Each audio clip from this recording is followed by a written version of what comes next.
Iran के आतंकवादी हमले फिर शुरू हो गए हैं। अमेरिका ने ऑपरेशन प्रोजेक्ट फ्रीडम की घोषणा की ताकि हॉर्मुज जलडमरू मध्य में फंसे जहाजों को निकाला जा सके। इसके बाद ईरान घबरा गया और यूएई पर मिसाइलें दाग रहा है। यह युद्ध विराम का स्पष्ट उल्लंघन है और इसका मतलब है कि युद्ध आज फिर से शुरू हो सकता है। दुबई के कई रिपोर्टर बता रहे हैं कि अमेरिका इजराइल अगले 24 घंटों में फिर से ईरान पर हमला शुरू कर सकते हैं। तो चलिए देखते हैं कि पिछले 24 घंटों में वास्तव में क्या हुआ और हम इस स्थिति तक कैसे पहुंचे। ये सब कल सुबह शुरू हुआ था। सीरिक ईरान के तट के पास एक बल्क कैरियर पर कई छोटे ईरानी नावों द्वारा हमला किया गया। शुरुआत में यह report UK marine time trade operations agency से आई थी। बाद में ईरानी सरकारी मीडिया ने रिपोर्ट की पुष्टि की, लेकिन कहा कि जहाज जब्त नहीं हुआ, सिर्फ IRGC ने दस्तावेज जांच के लिए रोका था। लेकिन अंदाजा लगाइए क्या हुआ। उसी दिन रात को राष्ट्रपति ट्रंप ने कुछ ऐसा ऐलान किया जिसकी ईरान को उम्मीद नहीं थी। प्रोजेक्ट फ्रीडम के तहत अमेरिका सोमवार सुबह से हॉर्मुज जलडमरू मध्य से जहाजों को पार कराएगा। ये पूरा बयान है। दुनिया भर के देश, जिनमें से लगभग सभी मध्य पूर्व के इस विवाद में शामिल नहीं है, जो सबके सामने इतनी स्पष्टता और हिंसा के साथ चल रहा है। उन्होंने अमेरिका से पूछा है कि क्या हम उनके जहाजों को हॉर्मुज जलडमरू मध्य से मुक्त कराने में मदद कर सकते हैं, जिसमें उनका कोई संबंध नहीं है। वे केवल तटस्थ और निर्दोष पक्ष हैं। अब यह थोड़ा संदर्भ दे। लगभग 2000 जहाज, करीब 20,000 नाविक वास्तव में फारस की खाड़ी में फंसे हुए हैं। वे फारस की खाड़ी में गए और युद्ध से पहले हॉर्मुज जलडमरू मध्य में पहुंच गए। और जब से ईरान ने उन नागरिक जहाजों पर हमला करना शुरू किया जो जलडमरू मध्य पार करने की कोशिश कर रहे थे, वे पर्शियन गल्फ के अंदर ही 60 दिनों से ज्यादा समय से फंसे हुए हैं। चलिए बयान के साथ आगे बढ़ते हैं। ईरान, मध्य पूर्व, संयुक्त राष्ट्र और अमेरिका की भलाई के लिए हमने इन देशों से कहा है कि हम उनके जहाजों को प्रतिबंधित जल मार्गों से सुरक्षित बाहर निकालने में मदद करेंगे ताकि वे स्वतंत्र रूप से काम कर सके। फिर से, ये जहाज दुनिया के उन क्षेत्रों से हैं जिनका वर्तमान में मध्य पूर्व में जो कुछ भी हो रहा है उससे किसी भी तरह का कोई संबंध नहीं है। मैंने प्रतिनिधियों से कहा है कि वे उन्हें सूचित करें कि हम उनके जहाज और चालक दल को जलडमरू मध्य से सुरक्षित बाहर निकालने की पूरी कोशिश करेंगे। उन्होंने कहा कि वे तभी लौटेंगे जब क्षेत्र नौवहन और अन्य चीजों के लिए सुरक्षित होगा। यह प्रक्रिया प्रोजेक्ट फ्रीडम सोमवार सुबह मध्य पूर्व समय से शुरू होगी। मैं जानता हूं कि मेरे प्रतिनिधि ईरान के साथ सकारात्मक चर्चा कर रहे हैं जो सभी के लिए अच्छे परिणाम ला सकती हैं। जहाज की आवाजाही का मकसद सिर्फ निर्दोष लोगों, कंपनियों और देशों को आज़ाद करना है। वे परिस्थितियों के शिकार है और ये संयुक्त राज्य अमेरिका, मध्य पूर्वी देशों, खासकर ईरान की ओर से एक मानवीय पहल है। कई जहाज़ों पर खाने और ज़रूरी चीज़ों की कमी हो रही है, जिससे क्रू मेंबर्स को स्वस्थ और साफ सुथरा रहना मुश्किल है। मुझे लगता है कि ये उन सभी के लिए सद्भावना दिखाने में काफ़ी मदद करेगा जो पिछले कई महीनों से कड़ी लड़ाई लड़ रहे हैं। अगर किसी भी तरह से इस मानवीय प्रक्रिया में दखल दिया गया तो दुर्भाग्यवश उस दखल का मजबूती से सामना करना पड़ेगा। तो पूरा बयान ये कहने का एक बहुत अच्छा तरीका था कि इन देशों में से कई का इस युद्ध से कोई लेना देना नहीं है। वे ना तो ईरानी पक्ष में शामिल हैं और ना ही अमेरिकी पक्ष में। याद रखें, हम ईरान की बात कर रहे हैं। IRGC ने अपार्टमेंट, एयरपोर्ट और बंदरगाहों पर हमला किया है। उन्होंने खाड़ी जैसे तटस्थ देशों में, जिनका युद्ध से संबंध नहीं, कई नागरिक ढांचों पर हमला किया। इन देशों ने कहा है कि वे अमेरिका को अपने हवाई क्षेत्र या ठिकानों का ईरान पर हमले के लिए इस्तेमाल नहीं करने देंगे। फिर भी ईरान उन पर हमले करता है क्योंकि वह जानता है कि सत्ता में बने रहने का उसका एकमात्र तरीका आतंकवादी हमले करना है। तो ये पूरा बयान वास्तव में इस बात पर केंद्रित था कि देखिए, ये तटस्थ देश है और हम उनकी मदद करेंगे। अगर कोई हम पर हमला करता है तो बहुत कड़ा जवाब दिया जाएगा। और सोचिए क्या, सुबह ऑपरेशन शुरू होते ही ईरान ने हमला किया। अब अमेरिकी प्रतिक्रिया का इंतजार है। युद्ध फिर शुरू हो सकता है। चलिए कहानी पर लौटते हैं। आइए देखें क्या हुआ, क्योंकि ट्रंप के बयान के तुरंत बाद हमें सेंट्रल कमांड से और जानकारी मिली। जैसा कि आपने सुना, ट्रंप का बयान सैन्य जानकारी में स्पष्ट नहीं है कि अमेरिकी सेना कितनी शामिल होगी? क्या अमेरिकी जहाज होर्मुज जलडमरू मध्य जाएंगे? असली योजना क्या है? सेंट्रल कमांड ने स्पष्ट किया है कि नई होर्मुज जलडमरू मध्य पहल में अमेरिकी नौसेना के जहाज वाणिज्यिक जहाजों को जरूरी नहीं एस्कॉर्ट करेंगे।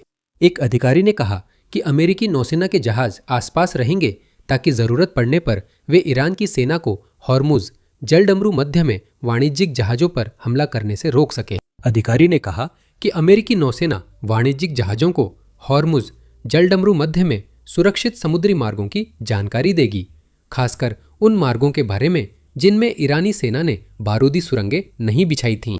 जब युद्ध विराम शुरू हुआ और पाकिस्तान में अमेरिका और ईरान के प्रतिनिधि मंडल की बैठक हो रही थी, तब 2 अमेरिकी विध्वंसक होर्मुज जलडमरू मध्य से होकर फारस की खाड़ी में कुछ घंटे रुके और फिर लौट गए। ये मूल रूप से एक संदेश था, दुनिया को ये बताने के लिए कि होर्मुज जलडमरू मध्य में ऐसे मार्ग हैं जिनका जहाज इस्तेमाल कर सकते हैं, जहां उन्हें किसी भी बारूदी सुरंग का सामना नहीं करना पड़ेगा। मुझे लगता है अब अमेरिकी नौसेना ये जानकारी उन सभी जहाज़ों से साझा करेगी जो होर्मुज जलडमरू मध्य से बाहर निकलने वाले हैं, और आज सुबह कुछ जहाज़ों ने बाहर आने का फैसला किया। अब उन जहाज़ों और आगे क्या होता है, इस पर बात करने से पहले सभी को एक छोटी सी याद दिला दूं कि नीचे दिए गए लाइक और सब्सक्राइब बटन को जरूर दबाएं, क्योंकि इससे हमें वाकई बहुत मदद मिलती है। आज सुबह जो हुआ उसके बाद ईरान ने युद्ध विराम का स्पष्ट उल्लंघन किया।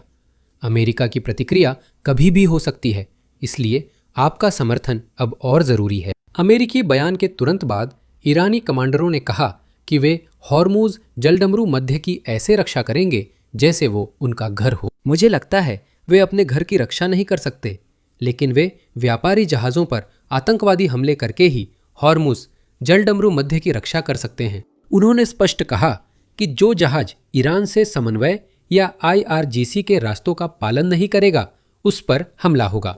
ईरानी धमकी के बावजूद आज सुबह 2 जहाज फारस की खाड़ी से निकलकर होर्मुजस जलडमरू मध्य पार कर गए। ये रही रिपोर्ट।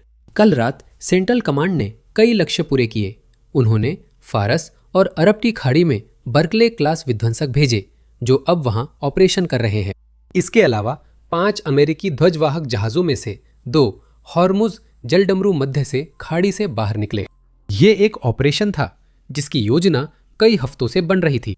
मुझे उम्मीद है कि अमेरिकी नौसेना ने जहाजों पर रणनीतिक समुद्री लिफ्ट अधिकारियों को तैनात किया था ताकि वे संपर्क बनाए रख सके और सुरक्षित संचार सुनिश्चित कर सके। उन्होंने इन पारगमनों के समन्वय के लिए शिपिंग हेतु नौसैनिक सहयोग और मार्गदर्शन के साथ भी काम किया है। अब ये ईरान के लिए बिल्कुल भी अच्छी खबर नहीं थी, क्योंकि ऐसा लग रहा था कि वे उस एक चीज पर अपना नियंत्रण खो रहे हैं जो उनके पास एकमात्र दबाव का साधन थी। ईरान के पास वास्तव में होर्मुज जलडमरू मध्य में आतंकवादी हमलों के अलावा और कुछ नहीं है, सिर्फ नागरिक जहाजों को निशाना बनाने के अलावा। तो ईरान ने खुद का एक बयान जारी किया और उन्होंने यही कहा। फार्स न्यूज के मुताबिक ईरान ने कहा कि ईरानी चेतावनी की अनदेखी के बाद 2 मिसाइलें एक अमेरिकी फ्रिगेट से टकराई। ये फ्रिगेट, जिसने होर्मुज जलडमरू मध्य में ट्रांजिट और नेविगेशन के लिए सुरक्षा प्रोटोकॉल का उल्लंघन किया था, इस्लामिक रिपब्लिक ऑफ ईरान की नौसेना की चेतावनियों की अनदेखी करने के बाद मिसाइल हमले की चपेट में आ गया। ये बड़ा बयान है, क्योंकि अगर सच है तो पहली बार ईरान किसी अमेरिकी जहाज या युद्धपोत को, जो इस युद्ध के दौरान क्षेत्र में था, निशाना बना सका है।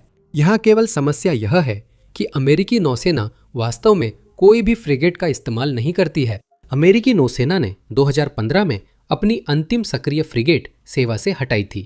मुझे नहीं पता ईरान ने क्या निशाना बनाया, पर लगता है वे जश्न मना रहे हैं, क्योंकि याद रखिए ईरानी मीडिया के अनुसार IRGC ने 30 अलग अलग B-2 बॉम्बर्स को गिरा दिया है।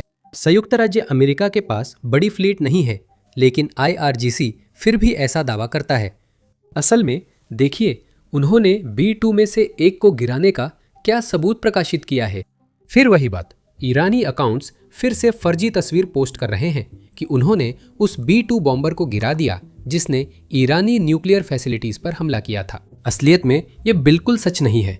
देखिए, B-2 बॉम्बर 50,000 फीट की ऊंचाई पर उड़ते हैं। अगर वो जमीन पर गिरे तो बॉम्बर तस्वीर जैसा सही सलामत नहीं रहेगा और ये बहुत भारी भी होता है। अगर कोई चीज गिरती है तो जमीन पर सीधी नहीं रहेगी।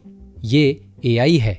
मजेदार ये कि किसी ने पोस्ट के नीचे पूछा, क्या ये सच है? AI अकाउंट ने जवाब दिया, हाँ ये सच है। ये युद्ध की शुरुआत में था। अब हम वर्तमान समय पर आते हैं। ईरानी बयान के बाद US सेंट्रल कमांड ने भी बयान जारी किया। उन्होंने कहा कि किसी अमेरिकी नौसेना जहाज पर हमला नहीं हुआ। अमेरिकी बल प्रोजेक्ट फ्रीडम का समर्थन कर ईरानी बंदरगाहों पर नौसैनिक नाकाबंदी कर रहे हैं। इसके बाद UAE से रिपोर्ट्स आने लगी। देखिए, ईरान ने UAE की ओर 4 क्रूज मिसाइलें दागी, जिनमें से 3 एयर डिफेंस ने रोक ली और एक समुद्र में गिर गई। सौभाग्य से एयर डिफेंस सफल रहा, लेकिन इसके बावजूद इसका मतलब यह है कि ईरान अब बहुत खुले तौर पर संघर्ष विराम का उल्लंघन कर रहा है, क्योंकि वह उस मानवीय मिशन से खुश नहीं है जिसे संयुक्त राज्य अमेरिका ने शुरू किया था। और सोचिए क्या हुआ। यहाँ से स्थिति और भी खराब हो जाती है, क्योंकि उन क्रूज मिसाइलों के अपने लक्ष्य से चूक जाने के बाद ईरान ने UAE पर ड्रोन दागने शुरू कर दिए। प्रारंभिक हमले के बाद UAE पर एक और ड्रोन और मिसाइल हमला हुआ, फिर एक और हमला हुआ, और फिर जब मैं ये रिकॉर्ड कर रहा हूँ तो अभी चौथे दौर का हमला जारी है। अभी हमारे पास पूरी जानकारी नहीं है कि क्या नुकसान हुआ, क्या निशाना बना और क्या गिराया गया, लेकिन UAE के फिरूजा में एक पेट्रोकेमिकल साइट पर आग लगी है। यहाँ निर्यात क्षेत्र की तस्वीर है जहाँ हमला हुआ था, और वहाँ से आग व धुआं उठता दिख रहा है। अब ये इतना महत्वपूर्ण क्यों है? इसका कारण ये है कि फिरूजा, या शायद मैं इसका उच्चारण गलत कर रहा हूँ, लेकिन जो भी वो जगह है वो फिलहाल UAE का एकमात्र निर्यात केंद्र है। ईरान UAE के तेल निर्यात टर्मिनलों को निशाना बना रहा है। इसका कारण ये हो सकता है कि UAE ने हाल ही में ओपेक छोड़ दिया है। वे इस तेल कार्टेल में ईरान के साथ साझेदार नहीं बनना चाहते, इसलिए उन्होंने संगठन छोड़ दिया और अब वे अपने उत्पादन को बढ़ाने की योजना बना रहे हैं ताकि तेल की कीमत को गिराया जा सके।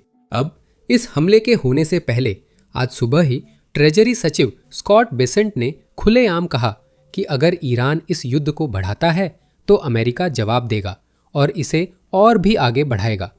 उस बयान को सुनिए, लगता है कि अमेरिका को कार्रवाई करनी पड़ सकती है। सुनिए, ये प्रक्रिया में है और हम ईरानियों को प्रोत्साहित करेंगे कि वे इन 300 से अधिक जहाज़ों को जाने दें कि वे उन पर गोली चला सकते हैं। मुझे लगता है इसे मच्छर नौसेना कहा जाता है, जिसे कुचला जा रहा है। कई जहाज़, शायद संख्या में 10 या उससे ज़्यादा, नष्ट कर दिए गए हैं और अमेरिका, हम सिर्फ तभी गोली चला रहे हैं जब हम पर गोली चलाई जाती है। हम यहाँ उकसाने वाले नहीं हैं। लेकिन अगर ईरानी यहाँ तनाव बढ़ाना चाहते हैं तो हम भी तनाव बढ़ाने के लिए तैयार हैं। यह स्पष्ट रूप से ईरान की भी परीक्षा है अभी इसी वक्त, सही है? ये ईरान की परीक्षा है, लेकिन ये केवल समुद्री डाकुओं का बिखरा समूह है जिनकी वायुसेना को अमेरिकी सेना ने नष्ट कर दिया। हमने उनकी पूरी पारंपरिक नौसेना नष्ट कर दी है। स्ट्रेट के किनारे उनकी युद्ध रेखाएं नष्ट कर दी गई हैं। पिछले 2 दिनों में ईरान के हमलों पर गौर करें। जिस जहाज पर हमला हुआ उसका जिक्र हमने वीडियो की शुरुआत में किया था। फिर UAE पर 2 हमले हुए जिनकी हमने रिपोर्टिंग नहीं की। ये हमले रातों रात US ऑपरेशन प्रोजेक्ट फ्रीडम शुरू होने से ठीक पहले हुए। आज सुबह दक्षिण कोरियाई और अमेरिकी जहाज़ों पर हमला हुआ। शायद वो सच न हो, लेकिन ईरान यही कहता है। फिर UAE पर हमला हुआ, जो उन सभी समझौतों का उल्लंघन है जिन पर ईरान सहमत था। संयुक्त राज्य अमेरिका को किसी न किसी समय जवाब देना ही होगा। ईरान का मकसद अपने आतंकवादी हमलों के जरिए पूरी दुनिया को ब्लैकमेल करना है ताकि वे सत्ता में बने रह सके। सुनिए, आइए पहले स्थिति साफ कर लें। लगता है ईरानी अपनी ही प्रोपेगेंडा बातों पर विश्वास करने लगे हैं। नेतृत्व देश भर के बंकरों में छुपा है और मुझे नहीं लगता कि उन्हें पता है कि क्या हो रहा है। लेकिन जो हो रहा है वो ये है कि उनकी ताकत कम हो गई है। उनकी नौसेना अब नौसेना नहीं रही, वो अब समुद्री डाकुओं का एक गिरोह है। वे होर्मुज जलडमरू मध्य से अंतर्राष्ट्रीय नौवहन की आजादी छीनने की कोशिश कर रहे हैं और अमेरिका उसे फिर से खोल रहा है। ये एक मानवीय प्रयास है। मैं आपको बता सकता हूँ, 2 हफ्ते पहले वॉशिंगटन में IMF वर्ल्ड बैंक वीक था। कई देशों जिनमें कुछ सबसे गरीब और सबसे ज्यादा असुरक्षित थे, ने मुझसे यह करने की गुजारिश की। क्योंकि इसमें सिर्फ ऊर्जा ही नहीं है, इसमें उर्वरक है, खाद्य सामग्री की ढुलाई है, एलपीजी है। भारत में 1 अरब से अधिक लोग खाना पकाने के लिए एलपीजी इस्तेमाल करते हैं। हम कह रहे हैं कि ईरानियों के पास इस जलडमरू मध्य का नियंत्रण नहीं, बल्कि हमारे पास पूरा नियंत्रण है। हमने ईरानी बंदरगाहों में आने जाने वाले जहाजों की नाकाबंदी कर दी है। उनकी अर्थव्यवस्था पूरी तरह गिर रही है। हर कोई कहता है कि उनमें दर्द सहने की क्षमता है, लेकिन उनके सैनिक तनख्वाह न मिलने को बर्दाश्त नहीं करेंगे। अब जब मैं रिकॉर्ड कर रहा हूँ, इजराइल और यूएई से रिपोर्ट्स आ रही है कि जल्द जवाबी कार्रवाई हो सकती है और युद्ध फिर शुरू हो सकता है। अब यहाँ ये याद रखना जरूरी है कि सिर्फ 2 दिन पहले अमेरिकी सैन्य कमांडर, जिनमें CENTCOM commander admiral Brad Cooper भी शामिल थे, राष्ट्रपति ट्रंप से मिले थे और उन्हें विकल्प दिए थे कि अमेरिकी सेना ईरान पर कैसे दबाव बना सकती है ताकि वो ईमानदारी से फिर से बातचीत की मेज पर लौट आए।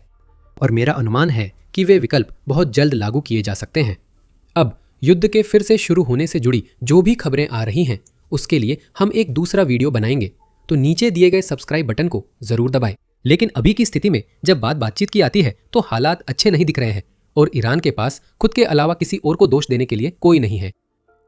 अब ये समझने के लिए कि ईरान अभी जैसा व्यवहार कर रहा है वैसा क्यों कर रहा है, हमें पीछे जाकर देखना होगा कि ईरान आज जिस स्थिति में है वहां तक कैसे पहुंचा।